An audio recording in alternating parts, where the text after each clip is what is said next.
David, bacán, listo, hablamos. Okay. Bueno, como les contaba, el proyecto empieza con un proyecto de escuela.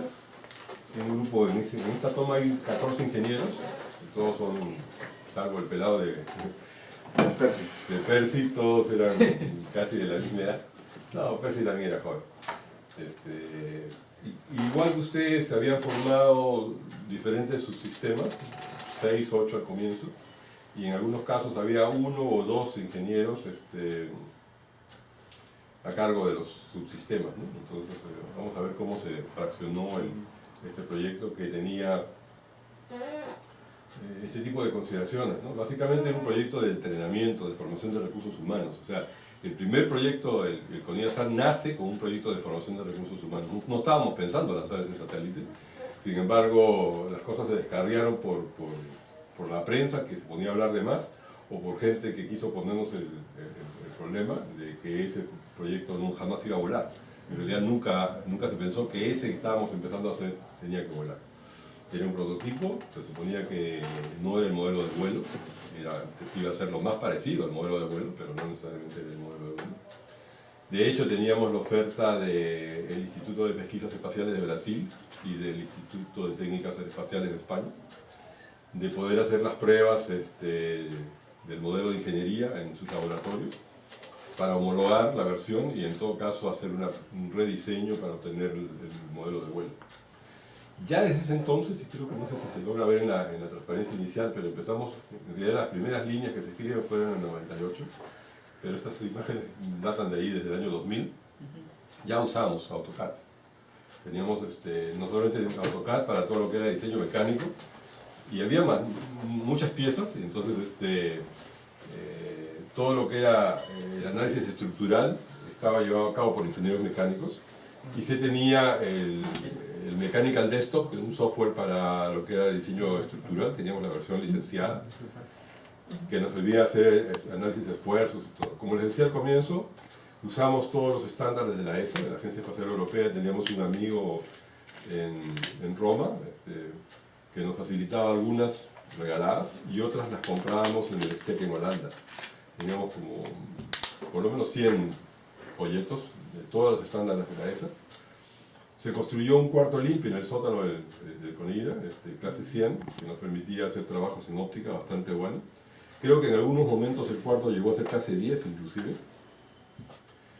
Tenía flujo laminar, se compró una mesa antivibración con 4 patas hechas presurizadas con nitrógeno, y compramos los uniformes, la ropa especial. ¿Clase 100, clase 10, clase 1000, qué significa? Sí, en el caso de clase 100 son 100 partículas de polvo por metro cúbico, ¿no? Entonces, eso es más o menos lo que se usa para armar un satélite. Un satélite, no un CubeSat, pero un satélite, mini satélite. Clase 10 normalmente se usa para cuando tienes que ver la parte óptica, y por eso que después se mejoró, porque el CONIASAT tenía un telescopio con un CCD de 12.000 píxeles, y la resolución espacial era de que tuviera 12.000 metros de abertura, entonces era 1 a 1 prácticamente la relación píxel por metro. O sea, ya en el 2000 nosotros teníamos un proyecto con 1 metro de resolución, que ahora hace poco nomás se está hablando de eso. Este fue un software que creo que es uno de los mejores del mundo, el SPK, que te permite modelar desde varios puntos de vista, ¿no? Acá es como si estuvieras en el espacio mirando la Tierra, y la sombra que se ve ahí sería el área de influencia de la estación terrena, ¿no? Hasta donde lo puedes ver en función de la altura de la órbita, te crea ese círculo, ¿no? O sea, tu horizonte para la estación terrena. Hasta donde puedes ver, o eventualmente la cobertura que podría tener esta misma. La huella, ¿no? La huella de tránsito del satélite. Eso te permite también simular, si te interesa tener una órbita ascendente o descendente o transversal, o el ángulo de inclinación de la órbita para aprovechar. En el caso del CONIASAT, la órbita creo que estaba en 98 grados y pico, que permitía explorar el territorio peruano casi a lo largo, ¿no? Y poder en una barrida sacar, bueno, 3.000 kilómetros o 4.000 kilómetros de barrida completa. Claro, ahí hay un tema justo muy importante. Cuando justamente ayer hemos tenido una exposición en el MINDEF, ¿no? Por el proyecto peruano, ¿no? La propuesta es ARRE. Y por ejemplo, cuando tú no eres prime contractor, el contratante principal de lanzamiento, tú vas, digamos, como un pasajero más de uno, como compras como compras un ticket Lima-Tumbes, ¿no? Y vas por la Panamericana, tú no quieres ir por la Panamericana, tú quieres ir a inventar un poquito, pero bueno, pues te tienes que acomodar. O te bajas ¿no? ahí. O te bajas ahí. La carretera. Entonces, ¿qué sucede? Normalmente cuando uno contrata tú vas de pasajero en un vuelo contratado por un prime contrato que es de Occidente, normalmente el vuelo es transversal al Perú, no paralelo a la costa. Entonces, ¿qué implica eso? Menor eficiencia. Porque si tú vas paralelo a la costa, tú puedes cepillarte 4.000 kilómetros continuos, que es lo que puede hacer el satélite, de la costa, en una sola pasada. Mientras que si tú pasas transversal, esta cosa como un pan de molde, ¿no? Así, entonces es mucho menos eficiente. ¿En qué se traduce eso? Por ejemplo, que un satélite de estas características puede tomar un mismo punto cada 48 horas y un satélite como el chileno toma un mismo punto cada 5 días.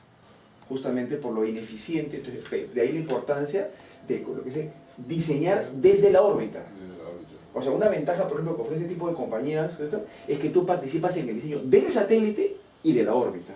No es que viene uno con una y dice, yo te vendo este satélite, ya está cerrado, está construido, no hay nada que modificar, y este va a un lanzamiento y va así. Pero es que no es, no, pero es que esas son las condiciones. Entonces, esa es la diferencia cuando uno empieza desde cero. En este proyecto había un grupo, físicos básicamente, estaba Walter Guevara de San Marcos, que está trabajando con ella todavía, que estaban trabajando básicamente el tema orbital, ¿no? Para encontrar la posición de la órbita y los barridos de la órbita lo más apropiado para el caso peruano, ¿no? El otro tema que también tiene que ver con esto es el tema, como este es un satélite de observación de la Tierra, interesa la hora en que va a tomar. Entonces todos los satélites son heliosincrónicos, están sincronizados con la posición del Sol, para que la sombra de la imagen que toma hoy día sea la misma de mañana, ¿no? O intentar por lo menos que a lo largo del periodo de tomas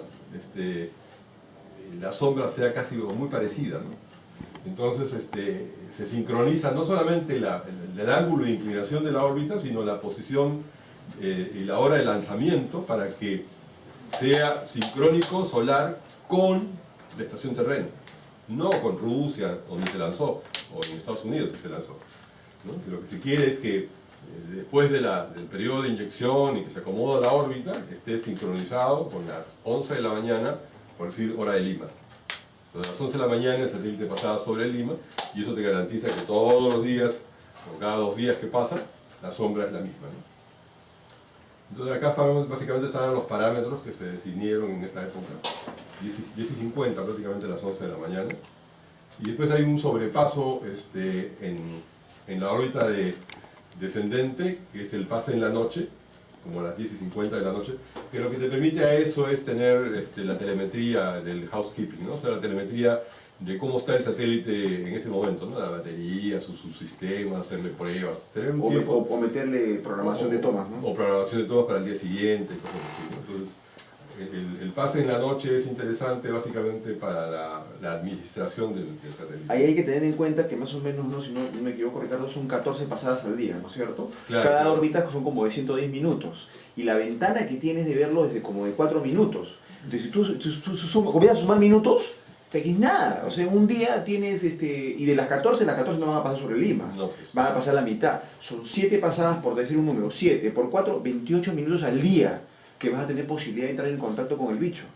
Entonces, fíjense, en un término de observación de la Tierra, la eficiencia que debemos tener para programar, ¿para qué? Para que cuando el tipo esté volando esté haciendo todas las tareas posibles, porque el tiempo, y si tienes 28 minutos al día multiplicado por un mes, por un año, entonces saca tu cantidad y son horas al año, y estás invirtiendo más de 100 millones de dólares. Entonces la eficiencia en todo, en la órbita, en la antena, por ejemplo, uno de estos satélites tiene una antena direccional, por ejemplo, entonces no tiene que pasar sobre la estación, sino puede estar pasando sobre Huancayo, inclina la antena y está transmitiendo, o sea, lo han hecho, o sea, Claro, están pensando la eficiencia. Pero eso lo han hecho porque como el tiempo de tránsito sobre la estación terrena, si no moviera la antena, es tan corto, ahora cualquiera de ustedes tiene una camarita simple que está tomando con 16 megapíxeles. El archivo es inmenso. Y si estás barriendo 4.000 kilómetros, te imaginas cuánto pesa ese archivo. Y si solamente vas a pasar un ratito, no vas a tener tiempo de transmitirlo. Entonces, Survey ingenioso dijeron, entonces la antena la volteamos, pues, y nos enganchamos con la estación terrena y seguimos bajando datos, porque si no se llena el disco duro y cuando vuelva a pasar sobre Lima no tengo dónde grabar. O sea, puedo filmar, y puedo transmitir en tiempo real, pero no puedo grabar porque los discos están duros. ¿Y qué pasó si Están no llenos. bajaste la data y tu disco todo se lleno? Tienes un bicho con una cámara que es inútil. No, y Porque si peor, no puedes seguir tomando porque ya se le llenó el disco duro. y peor si tienes la oportunidad de hacer una toma, digamos, qué sé yo, tener el satélite arriba es como tener una cámara y digamos que tienes la posibilidad acá en tierra de cambiar la memoria, pero en el satélite solamente tienes el disco duro. Y de repente ocurre un super terremoto en Asia y el Perú es suscriptor del grupo System Monitoring Constellation. claro, de ahí la constelación del Charter, Charter, ¿no? que todo el mundo apoya al herido. Entonces, si tú estás por ahí, podrías tomar la imagen y después se la regalas, ¿no? Porque se trata de ayuda. Pero si tu disco duro está lleno, ¿cómo te va a decir, oye, qué pasó? O sea, ¿no? Tú has pasado por ahí y no has podido tomar. O sea, ¿por qué? ¿No? O sea, entonces, las órbitas sí son generalmente, están casi todas en un plano, entre 500 y 600 kilómetros, ¿no? Esta fue la segunda versión. Porque la primera versión estuvo con un poco más de tinte digamos, de inteligencia. Nosotros habíamos privilegiado un telescopio más grande, un telescopio de casi 80 centímetros de diámetro, y todo nacía alrededor de este telescopio. Por la máquina El concepto de la plataforma 300, ¿no? Claro, claro, acá está vestida. Es un telescopio envuelto en nosotros componentes. inicialmente hicimos el telescopio y sencillamente dijimos, ¿por qué no se complica la vida? Hacemos el telescopio con una estructura media hexagonal, ¿no? Y en estas caras planas le vamos pegando las cajas. Total, estar con una caja sellada al espacio o con una tapa así al espacio es la misma historia, porque realmente no están selladas en el fondo. Pero cuando conversamos y logramos este acuerdo con Matre Space, ellos estaban tratando de promover lo que ellos llamaban su plataforma de 300 kilos, ¿no? Que era más o menos del tamaño de una lavadora de estas chicas ahora, ¿sí? Y salió este tipo de construcción donde el telescopio está arriba y básicamente, lo van a entender ahora, como se trataba de un proyecto de escuela y eran los pininos para empezar, dijimos, pero ¿por qué no vamos a complicar la vida con hacer un Volkswagen?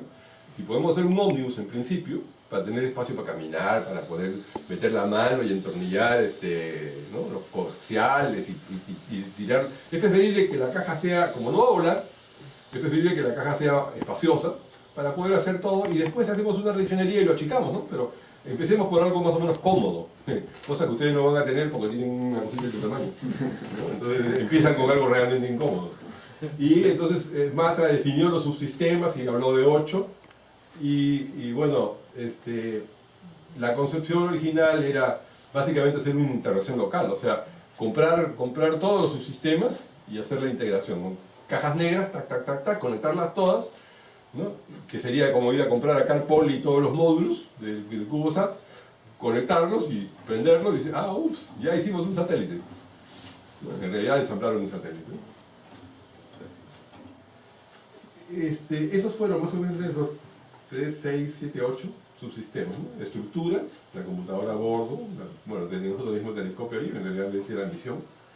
La parte de propulsión, porque este satélite sí tenía combustible líquido para reubicar su órbita, por dos motivos. Uno, porque al ser ya más o menos grande, y no teníamos la certeza de que fuera colocado como carga útil principal, sino carga útil secundaria, de repente nos lanzaban por ahí y había que acomodar la órbita a los requerimientos de lo que nosotros necesitamos como Perú.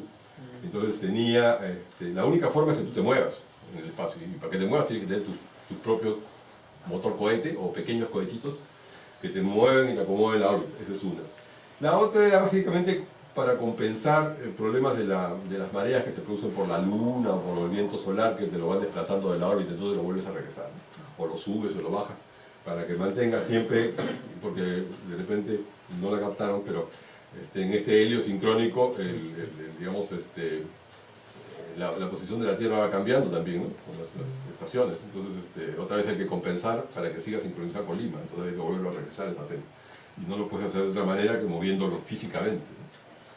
En la parte de comunicaciones es clave, porque claro, si había un telescopio que tomaba imágenes, había que bajar a la Tierra y también controlar la posición en la parte de estabilización y control, tomar fotos desde un columpio es recontra complicado. Y más o menos, para exagerar la cosa, arriba es un columpio, o sea, te mueves, por cualquier cosa que te mueves, ¿no? Entonces, Si quieres tomar una buena imagen, tienes que estar totalmente estabilizado. Energía y obviamente la parte térmica para cuidar el tema de la batería, ¿no? Ese era más o menos el arreglo del sistema. En ese caso, en esa toma, como se ve, no se ha privilegiado ningún subsistema, ¿no? Todos no dejaban de ser complicados, porque era la primera vez que había un equipo humano, un proyecto así en Conida, y no se privilegió ninguno. Claro, en el devenir, en el desarrollo, nos empezamos a dar cuenta que había unos que eran mucho más complicados que los otros. La ayuda que puso Matra durante un año y tener ingenieros en Toulouse que actuaban de asesores de los ingenieros de Conida, funcionó un año y el contrato terminó y después ya ellos tuvieron que volar solos, ¿no? Les pusimos una línea de internet, la línea dedicada especialmente, ¿no? Y empezó la creación peruana de cosas, ¿no? Por ejemplo, se diseñó y construyó este carrito para transportar el case, porque nos dimos cuenta de que, si bien es cierto el case era liviano, había momentos en los cuales había que trabajar en la parte de abajo y había que voltearlo. Y entonces con esto sencillamente lo rodábamos de un lado para otro, ¿no? Teníamos acceso a las caras y a todas las caras del satélite, ¿no? Esa es una toma de puerto limpio cuando estaban haciendo las pruebas de calidad. Pueden ver ustedes la mesa estabilizada de lado de allá con sus patas de nitrógeno. En la parte de afuera del cuarto teníamos un par de botellas de nitrógeno y tiene un sistema de control de presión. Prácticamente puede pasar un tanque al costado y puedes poner un láser y ni se mueve. Y después en la parte alta, donde están haciendo la lectura, es donde tenía la salida del aire. Todo el piso era perforado y el ciclón que teníamos tomaba el aire del suelo, lo recirculaba por unos filtros EPA especiales que llegaban creo que a 2 micrones, me parece, en algún momento. Y tenía una válvula de entrada para aire fresco. Y aparte le pusimos, después le tuvimos que poner aire acondicionado porque se convirtió en una estufa. O sea, a pesar de que eran fluorescentes, lo que había ahí arriba, que no generaba mucho calor, como el aire estaba circulando, le tuvimos que hacer esta entrada de aire fresco, pero pasaba le enfriábamos el aire con un aire acondicionado grande que pusimos en ese sitio. Y luego, no se ve acá en la toma, no sé si habrá otra, pero hicimos un pequeño cuarto para cambiarse, para poderse poner en una especie de ducha con aire para poderte cambiar y poderte poner el traje especial. De hecho, ese paso costó como $300 cada uno. Este es el telescopio, ¿no? Ese es el case, digamos, del telescopio, ya en aluminio aeronáutico, ¿no? Y como teníamos láser, estaban haciendo las mediciones. Los espejos los cortaron, los diseñaron en Conida, y los cortaron en el INAOE, en México, ¿no? Que es el Instituto de Astronomía. Ahí cuéntame un poquito del espejo de lo completo, que es la parte más, la parte óptica es una parte más problemática, ¿no? Es un Cassegrain Makarov, creo que es el término. En realidad no es un espejo principal parabólico, tiene un secundario pequeño adelante, pero además tiene unos lentes que hacen el aplanamiento, si se puede llamar, no sé si la palabra sea correcta, de la imagen, o poner en fase toda la señal para que llegue exactamente plana sobre el CCD. Porque si tienes espejos curvos, va a haber una parte de la imagen que llega primero y la otra llega después, y eso tiene cambio de color. Entonces, para evitar eso, se ponen lentes que hacen que se aceleren todos. Hay los lentes FLIR, que son más rápidos, los Kenan, que son más lentos, y hacen que todos se aceleren y se tracen, y al final llegan todos en fase, enfrente al CCD.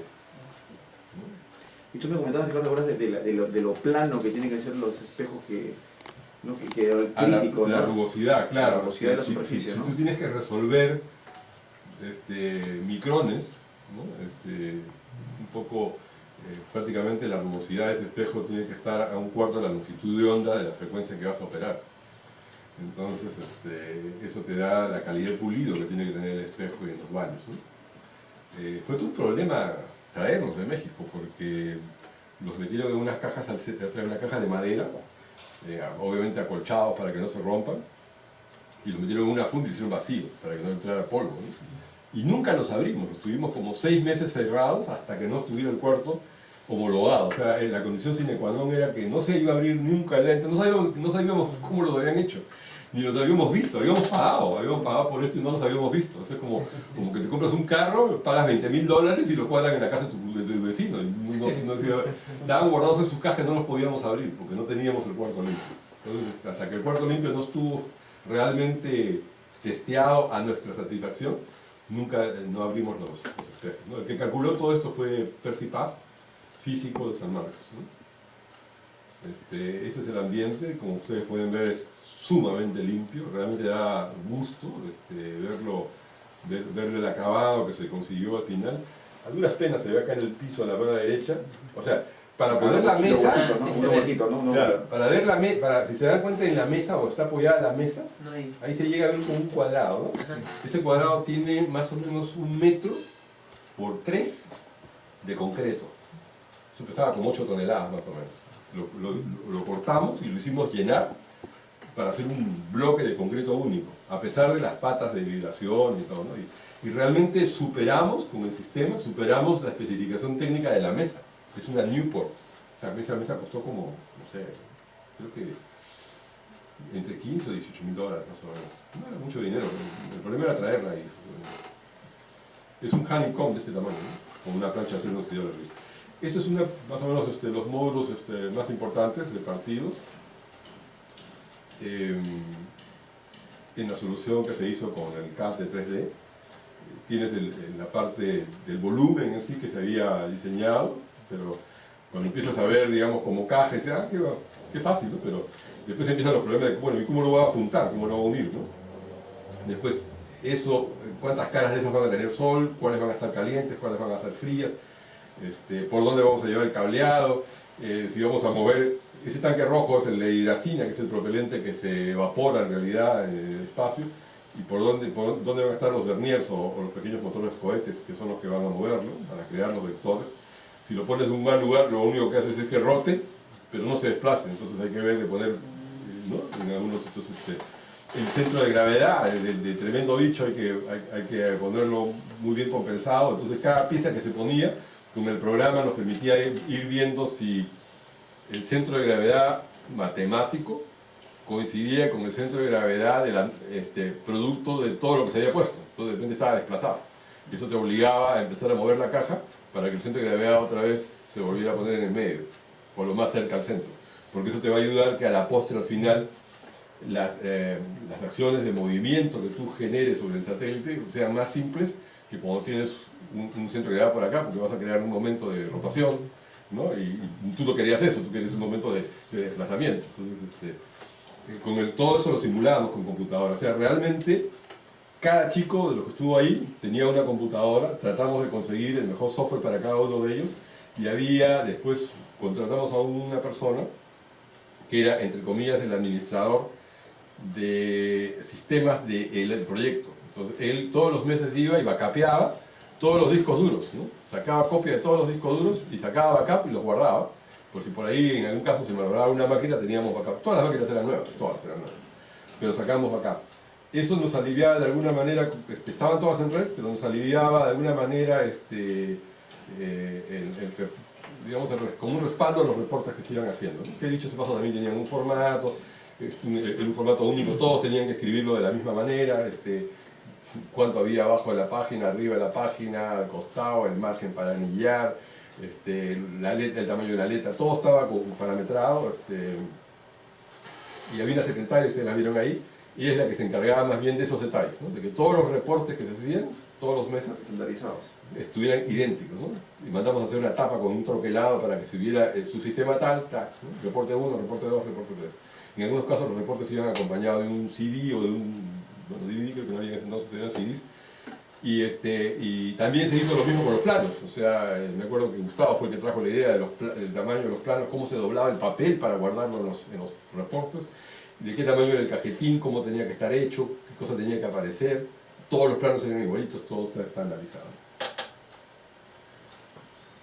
Bueno, lo mismo la maqueta y el desarrollo del prototipo. Acá empezamos a hacer varias versiones de prototipos. Hicimos una de plexiglas en acrílico, donde ya uno empieza a ver cómo está o cómo va a ser sujetada las caras. Esos diedros en las esquinas, ¿no? Permitían el agarrar todas las caras.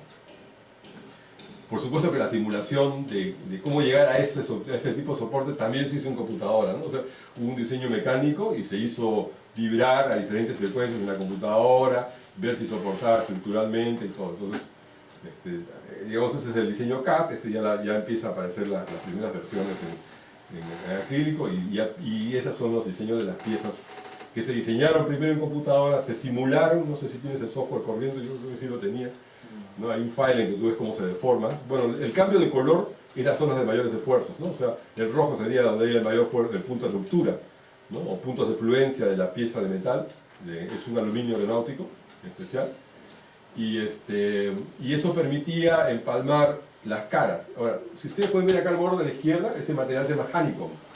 Es como si fuera un panal de abejas, pero lo compramos en Inglaterra y viene abierto de ambas caras. Para pegarle esas tapas, hubo que comprar un pegamento que era como una esponja, que a temperatura ambiente se secaba. Entonces tuvimos que comprar una refrigeradora, estas neveras donde se pone la cerveza, y a 18 grados bajo cero la esponja esta se mantenía inerte. Conseguimos, justo ayer me acordaba, conseguimos una compañía en Surquillo, bueno, está el Telefónica en Surquillo, que hacía enchapes y tenía una prensa de 250 toneladas. Y hablamos con el gerente y él nos permitió usar, cuando se enteró del proyecto que estábamos haciendo, nos permitió usar la prensa para pegar las dos caras con este pegamento y con calor. O sea, se pegaba con calor y con presión. Porque al meterle calor, esta alfombrita, por decirlo así, este jevecito, se expandía y se metía por los canales del panal de abejas y se agarraba a la cara de aluminio, que también hacíamos un tratamiento de, digamos, como scrap, como si lo hubieras lijado, pero lo hacíamos químicamente. O sea, le creábamos huecos químicamente a una de las caras, no a la otra. Entonces, en esos micro huecos, ahí se agarraba esta esponja. Y al punto que conseguimos el mismo nivel de adherencia, hicimos pruebas de peeling, de pelado, que de acuerdo a la norma de la ESA, por decir, se necesitaban tantos kilos, ¿no? A la plancha había que hacer un par de cortes y ahí colgarle un peso con un gancho y irle agregando peso para ver con cuántos kilos se desprendía, ¿no? Y nosotros logramos tan buena calidad de pegado que excedíamos la norma del pegamento, o sea, de lo que se podía hacer, ¿no? Luego había que agarrarlo, había que asegurar estos paneles, y entonces se hicieron estas piezas que son roscadas al medio, y esos huequitos a los costados es para que el chico le pueda meter el pegamento y lo fije al honeycomb, porque como es un material tan liviano, de un aluminio muy delgadito, la única forma de estos insertos que se aseguren eran con un pegamento que apestaba a diablo, se olía horrible. Por eso que él está con su máscara ahí, porque la sesión de ponerlos era media mañana por cara, o una mañana por cara. Adaptamos, y por eso que yo digo que los costos a veces se bajan mucho. Esa es una grasera para automóviles. Y él está hicimos una pieza de bronce en la punta, que es un adaptador entre la grasera y una aguja para llenar pelotas, para echarle aire a las pelotas, ¿no? El ingenio peruano no tiene límite, y eso bajaba por 10 todo. Entonces, con eso por ahí llenaban el pegamento, que lo trajimos de Estados Unidos, y los insertos quedaban fijos en cada uno de los paneles de las caras, ¿no? Y se tomó la molestia de poner ahí masking tape para que no se derrame, porque a veces había pasadizos por los cuales se podía chorrear, ¿no? Sí, que había ¿no? Compramos una broca justo del tamaño del inserto, entonces con el taladro de columna rompían el aluminio, no era pasante, ¿no? Quedaba la cara de abajo cerrada, entraba hasta ahí, rompía todo, metían el inserto y luego le metían el pegamento para que se agarre en todo lo que estaba destruido o roto y se agarraba y ya no salía, ¿no? Y estas piezas, claro, si ustedes ven, claro, las ponen remachadas, porque dicen unos remaches pop al lado de allá, pero tú cierras todas las caras, pero hay a uno de los ingenieros lo tienes que dejar adentro, decía, cierra, ok, y ahora cómo salgo, ¿no? Entonces, tuvimos que comprar una pieza que se usa en aeronáutica en Estados Unidos y se vendía en una bolsa como de 100.000. Dimos 20 millones de vueltas hasta que creo que fue Gustavo también el que consiguió una compañía que hacía mantenimiento de aviones, que le había quedado un saldito como de 5.000 y nos vendió el saldito, ¿no? ¿Qué cosa era eso? Eran unas piecitas de aluminio que tenían una tuerca flotando. le llaman floating notes, o sea, una tuerca flotando. Entonces, de un lado la puedes agarrar con dos remachitos y te queda la tuerca ahí para que por fuera ya lo puedas cerrar con un tornillo, porque todo era remachado. Entonces, la última cara, la del cierre final, esa sí estaba entornillada. Y el que agarraba la tuerquita no era un ingeniero, sino que usamos estas piezas que estaban en... ¿Ustedes ven acá que hay dos huequitos? Ahí era para agarrar el floating knot, o sea, acá estaba la tuerca y ahí estaban los dos huequitos que estaban remachados contra el panel.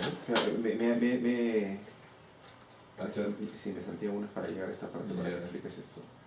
En la parte óptica que me salté. Ahí está. Como ver acá en la fecha que está acá. Acá empieza. Bueno, todo fue simulado en computadora, o sea, y yo tengo esa costumbre hasta ahora, o sea, no hago nada que no lo simule en computadora, porque te permite... Es más, en ese momento fue una novedad, pero lo hicimos también.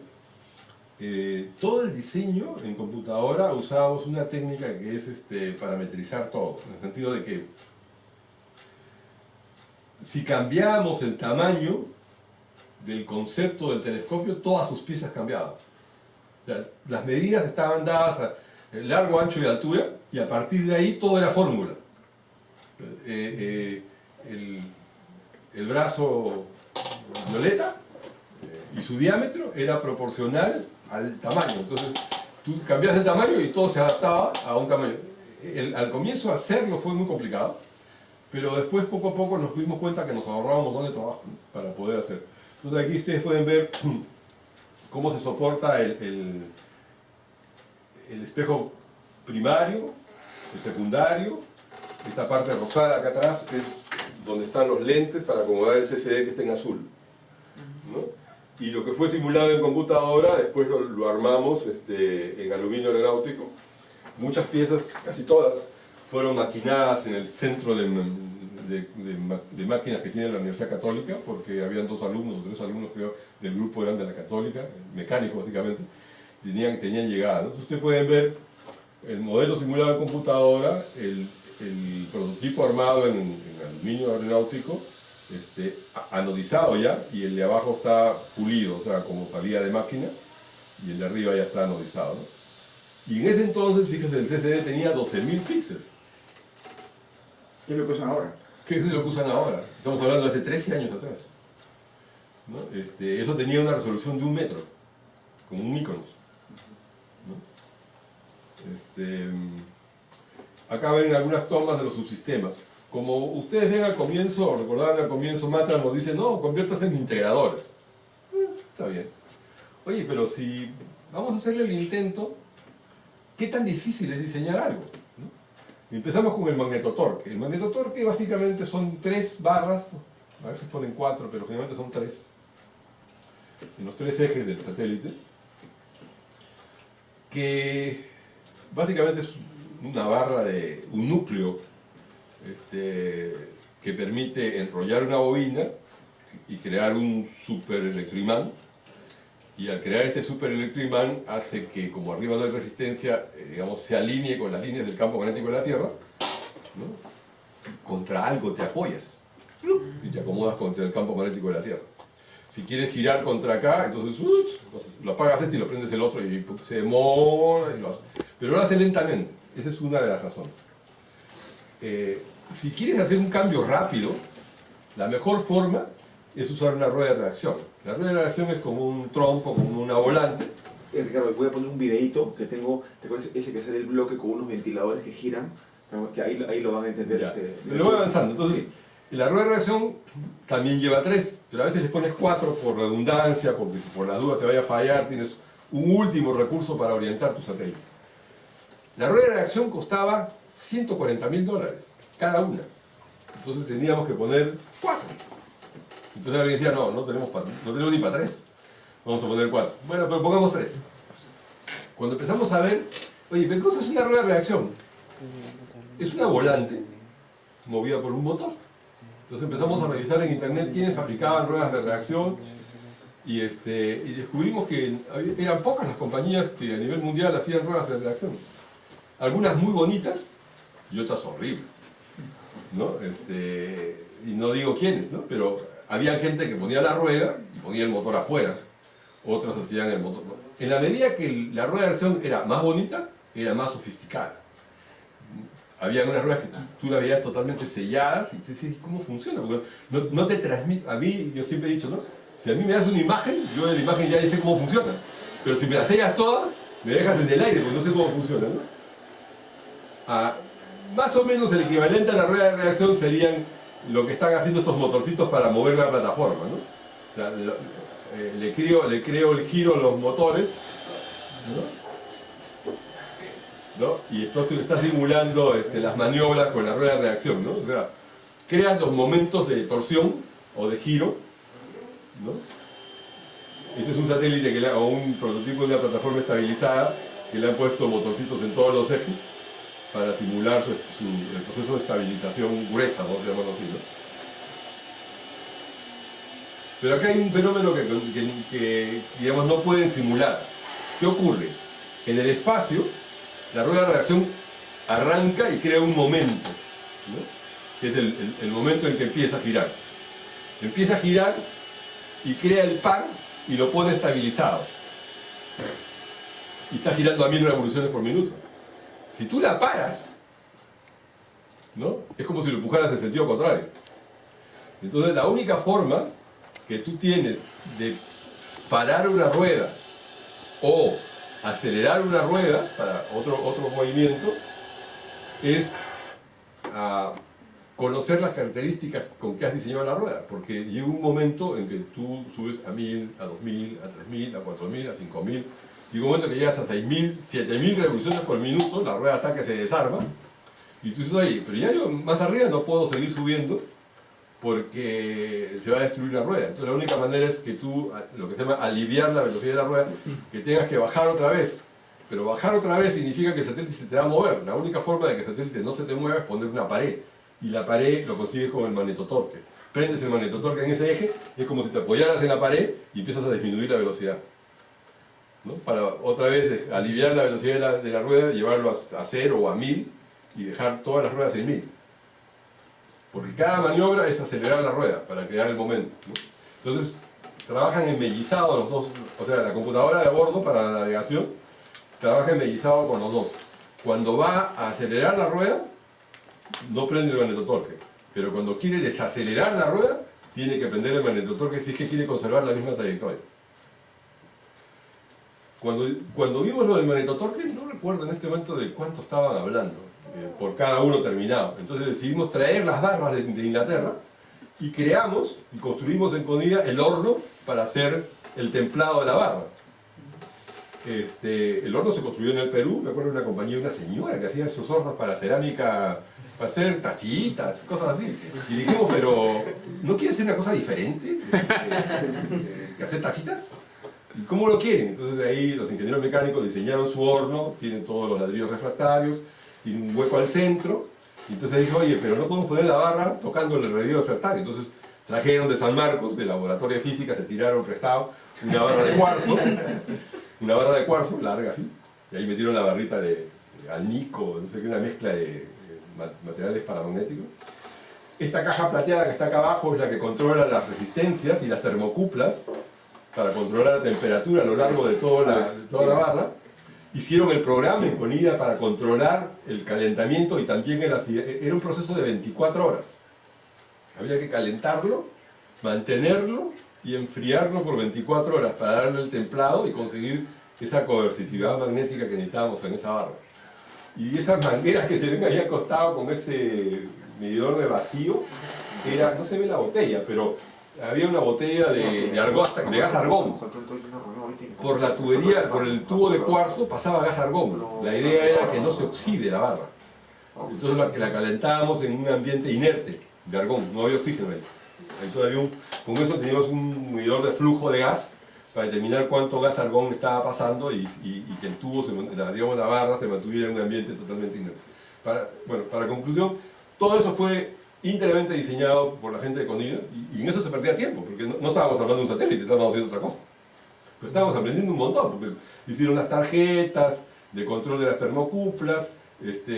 Acá se ve también, aparte que la computadora podía medir la temperatura, se compró un sensor para las termocuplas, 1, 2, 3 termocuplas, y se tuvo que mandar a rehacer el valor de las resistencias, se tuvo que desarmar el horno una vez y volverlo a hacer, porque resulta que en las bocas se enfriaba.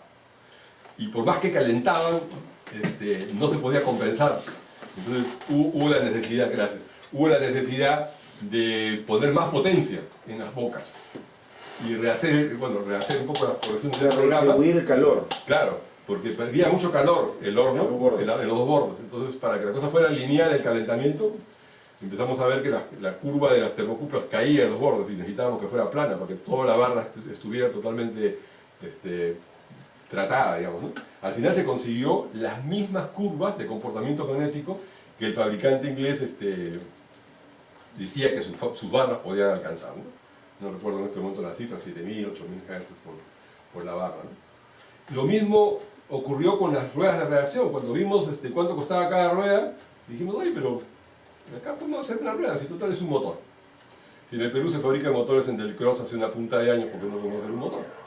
Entonces, bueno, la cosa no es tan fácil, ¿no? O sea, pero igual teníamos plancha de aluminio gruesa, todo está mecanizado en el centro de control numérico de la Católica, se hicieron todos los diseños y empezaron los problemas, ¿no? Este era un motor de corriente trifásica. ¿Y por qué trifásica? Porque nos permitía cambiar una fase y hacerlo girar en sentido contrario. Y además nos permitía también, si teníamos un controlador digital de la frecuencia, podíamos cambiarle la velocidad con gran precisión. De manera digital podíamos controlar el número de revoluciones con una gran exactitud. Entonces tuvimos que mandar a hacer en Estados Unidos los imanes para ese motor. Y eran unos imanes curvos para pegar en todo el borde. Y como la cosa es chiquita, como lo que ustedes van a tener, no había bobinado a mano. El bobinado es un tablero impreso trifásico. Ustedes pueden ver ahí. Que se pegaba en todo el borde del motor, ¿no? Y se hizo una tarjeta controladora, y se hizo una tarjeta generadora de la digamos, trifásica, de pulsos trifásicos, ¿no? Que uno podía controlar. A veces cuando veo estas fotos me sorprende que fueron hechas en el 2000. Hoy día no hay nada así. Pero, para que se hagan una idea de precios, esto costaba, como digo, $140.000 en Estados Unidos, sin traerlo a Lima, y nosotros gastamos $10.000 en hacer esto. 10, 12 veces más barato. Ponte la otra. ¿Para que siga? No sé si sigue. No. Por ahí alguien quiere orientarse. Terminando acá, los rodamientos, por ejemplo, son con grasa sellada para el espacio, los compramos en Estados Unidos, eso no los íbamos a hacer. Cada cosa se ponía en discusión, ya, a ver, ¿qué hacemos? Los pernos, acero inoxidable, comprémoslos en la Crimsa, Perú, acero inoxidable 316, es lo mismo acá que en Inglaterra. Así, compremos acá. El aluminio, trajimos una plancha de Alcoa, de Canadá creo, pesaba cualquier cantidad. ¿Cómo la cortamos? Probemos, ya, yo voy a traer mi sierra circular de cortar madera. Y le clavamos la sierra circular de cortar madera con un disco con pastillas en los bordes, pero era para cortar madera.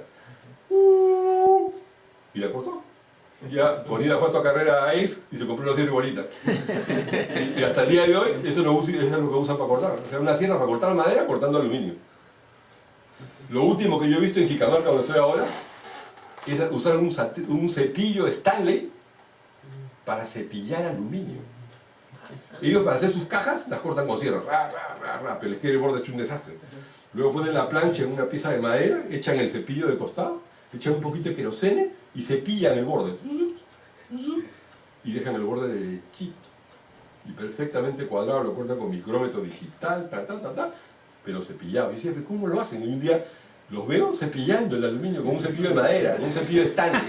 En Inglaterra se suicidan. Y ven eso, en el Perú vale todo. Si no hay plata, hay que hacerlo de alguna manera y lo hacen perfecto. Así que un tip, ahí tienen.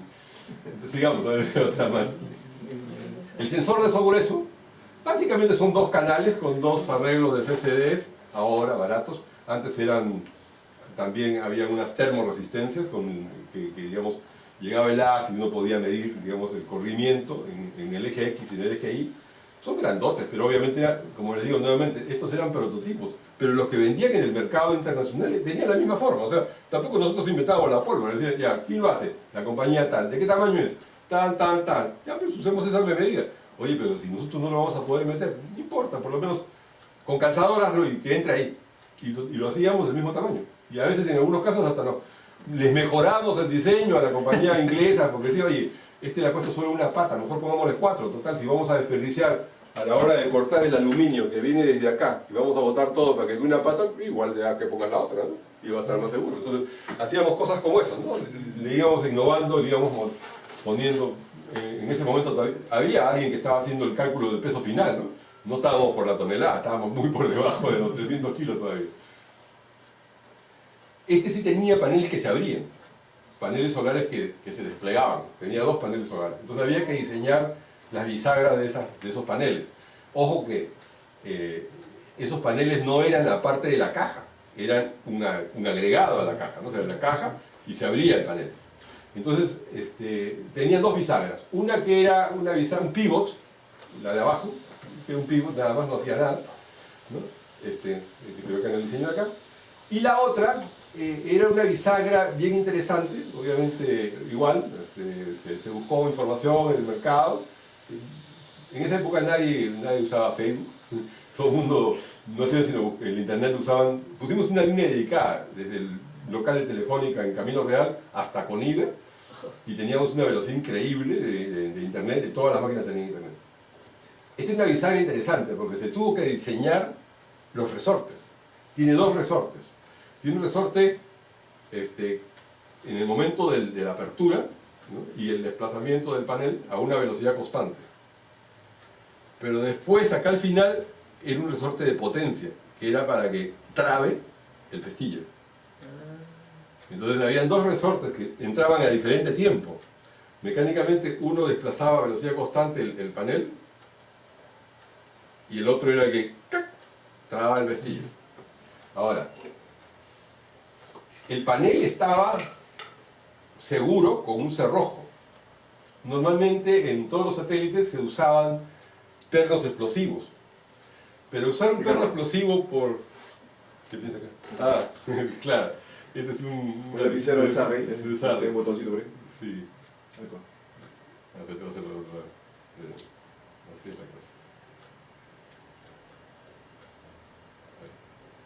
Algo así, ¿no? Acá supongo que es disco elástico el tema. Algo así, ¿no? Se va a decir. Y en la mayoría de satélites se usaba un seguro explosivo, con un perno explosivo.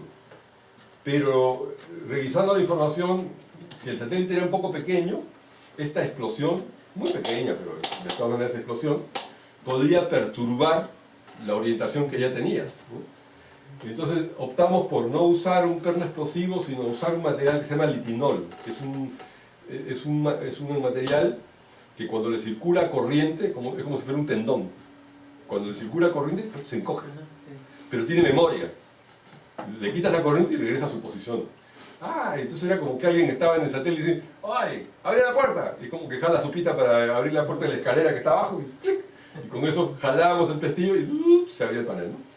Y entonces se tuvo que diseñar este doble juego de bisagras, y no sé si está en la siguiente transparencia, el detalle de cómo era la bisagra superior, la que tenía el doble juego. Abajo es la de simple, y acá está haciendo la simulación, que lamentablemente no tienen pero todo está simulado con Astra para cálculo por elementos finitos, para los esfuerzos que había sobre la estructura. Este es el pin puller o el jalador del pestillo, ¿no? Que no lo hicimos explosivo, sino que lo hicimos con este sistema. También tenía un detalle de doble cerrojo con unas villas, y si mal no recuerdo, el elemento verde era el que más rápido se desplazaba con el litinol, liberaba un seguro y estaba precargado el resorte, digamos, del lila. Entonces, al liberarle eso, el lila se retraía y abría el panel, ¿no? Esto era, lo simularon y después le pusieron acelerómetros ya a las finales que les permitía ver el nivel de vibración que iba a introducir esto al satélite. Realmente el nivel de vibración era bajísimo, ¿no? Era óptimo, casi yo diría. El case era una mezcla entre aluminio aeronáutico y la parte blanca es teflón, ¿no? Porque había que combinar materiales avanzados, ¿no? La computadora era un pequeño monstruito, ¿no? No porque la tecnología en ese momento fuera mala, porque el transbordador espacial, el último que acaba de bajar y guardarse, ha estado volando con 286 de procesadores. Tenía 25 procesadores 286. Este por lo menos tenía 386. O sea, tan malo no era para su época, ¿no? De hace 13 años atrás. Pero había mucho de componentes, ¿no? Todavía no había tanta integración como hay ahora, ¿no? Pero a pesar de todo, no estábamos en dimensiones tan grandes como para decir, qué barbaridad, cuántas tarjetas, ¿no? No recuerdo ahorita, no se puede regresar al anterior, no recuerdo, no por recuerdos, se pueden contar, me parece que eran 16 o algo así, ¿no? Todo fue obviamente diseñado en CAD, como ustedes pueden ver, y construido, armado, anodizado, íntegramente hecho en el Perú. O sea, todas las planchas cortadas de esta super plancha que trajimos, que tenía 3 metros por 1,50, ¿no? Pesaba cualquier cantidad, y hubo cualquier cantidad de desperdicio de material. Pero si juntabas el desperdicio de material, las horas de maquinado, el costo tan barato que nos cobraba la Católica, no valía nada en comparación con lo que nos hubiera costado comprar eso en Estados Unidos. Anodizado, todos los pernos eran en acero inoxidable, todo estaba roscado, no había casi nada soldado, era totalmente desmontable. No se puede pasar a la siguiente. Acá ustedes pueden ver, estas parrillas que se ven acá son los soportes estructurales para las placas de los tableros impresos.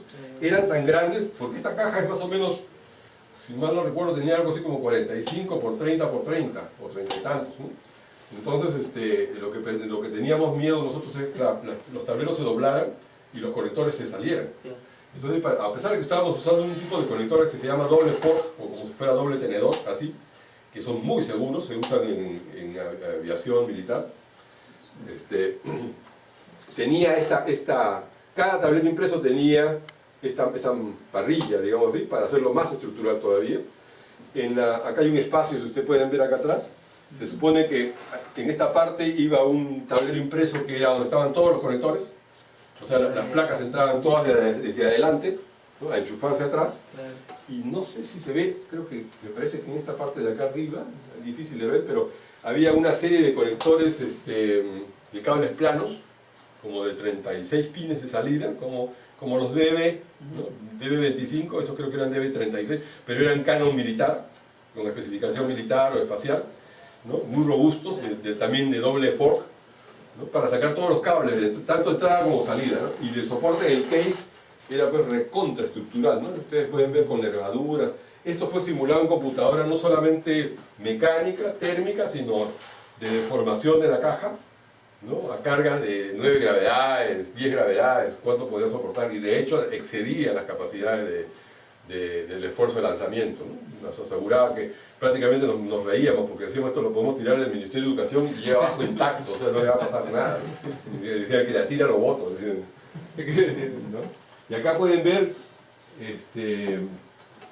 dos cosas. Uno, el tamaño de las tarjetas, porque habían tarjetas de adquisición de datos para todo el housekeeping interno, para medir las baterías, para medir la temperatura, la carga, o sea, todo, ¿no? La telemetría. Estábamos aprendiendo, teníamos un bicho que teníamos que aprender mucho de él, ¿no? Era el primero y no había a quién preguntarle, ¿no? A nosotros los franceses no nos dieron ningún plano, o sea, nos orientaron pero no nos dieron plano. Todo esto es creatividad propia. Lo curioso, dos cosas. Esos tableros impresos fueron hechos en el Perú. No los hicimos en Conido. Esos fueron hechos en el Perú. Había una compañía unos los hicieron en espiral, otros los hicieron, me acuerdo, había una compañía por acá, por la avenida Iquitos a espaldas, un barrio más maleable, no sé qué, pero había que ir con guardaespaldas a sacar los tableros impresos ahí. Y después, el segundo punto es que usábamos aire caliente para soldar, que en ese entonces era una rareza, que en el Perú nadie usaba eso. Y era caro. Claro, lógico, entonces el sistema era con aire caliente. Luego teníamos montaje superficial, hace 13 años atrás, componentes de montaje superficial. Esto está aplicando soldadura líquida, pasta de estaño, como en crema, a los puntos donde se iban a montar estos pequeños integrados, porque los TTL normales son estos, pero estos ya no son TTL. Y esto de acá menos todavía. Había como 3 familias juntas en el diseño, ¿no? Y todos eran, en principio, seleccionados por sus características de rango térmico. O sea, se iban a menos 70 hasta más 125, ¿no? Eran cerámicos de alto rango industrial, digamos, de alto rango de temperatura, ¿no? Pero de todas maneras, habían condensadores y cosas como estas que no excedían las capacidades. Ahora tienen los de aluminio, que son los que usan la computadora, ¿no? Acá se puede ver la tarjeta montada con su marco, sus refuerzos remachados todos, los conectores de atrás, un peine acá también. En algunas tarjetas había acceso por los 2 lados, ¿no? Acá tienes switches o lo que sea y el tremendo conector posterior, ¿no? En algunos casos, para aprovechar el espacio, habían componentes en las 2 caras. Pero solamente teníamos 2 caras, pero no teníamos multicapa. Ahora puedes hacer 6 hasta 14 capas, ¿no? Bueno, no en el Perú, pero de Jicamarca mandan a hacer unas tarjetas a Taiwán, se demoran 7 días y se las mandan por correo. Puedo conseguir la dirección. Y acá te puedes ver los prompts de los programas. Ya acá hay un procesador grande en este sitio, ¿no? Este que está acá. Y claro, como tenían 2 caras, había que hacer magia para sacar las líneas, porque había que pasar por